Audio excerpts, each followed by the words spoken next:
ഓം ശ്രീ ഗുരുഭ്യോ നമ. ഒരു മഹാത്മാവോട് ഒരാൾ ചോദിച്ചു, അങ്ങ് ആരാണ്? അദ്ദേഹം പറഞ്ഞു, ഞാൻ ആരുമല്ല. ഭക്തൻ തിരക്കി, അങ്ങ് ഈശ്വരനാണോ? മഹാത്മാവ് പറഞ്ഞു, അല്ല അല്ല. അദ്ദേഹം വീണ്ടും ചോദിച്ചു, അങ്ങ് യോഗിയാണോ സന്യാസിയാണോ? മഹാത്മാവ് പറഞ്ഞു, അല്ല, ഞാൻ അതല്ല. അയാൾ വീണ്ടും തിരക്കി, അങ്ങ് നാസ്തികനാണോ? മഹാത്മാവ് പറഞ്ഞു, അല്ല, അതുമല്ല. അപ്പോൾ ഭക്തൻ തിരക്കി, എങ്കിൽ അങ്ങ് ആരാണ്?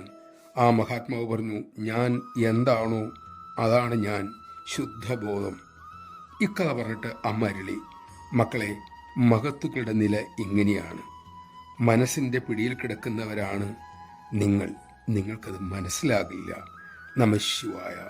ചിന്തിക്കൂ, അമ്മയെക്കുറിച്ചുള്ള വിവരണവും ഇങ്ങനെ തന്നെയായിരിക്കില്ലേ?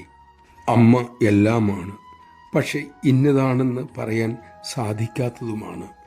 ആ ശുദ്ധബോധം കരുണാപൂർവം ഉടൽ കൊണ്ടുവന്നതാണ് അമ്മ എന്ന് നമ്മുടെ മനസ്സിനും ബുദ്ധിക്കും ബോധ്യപ്പെടട്ടെ. അതിനായി അമ്മ തന്നെ നമ്മെ അനുഗ്രഹിക്കട്ടെ.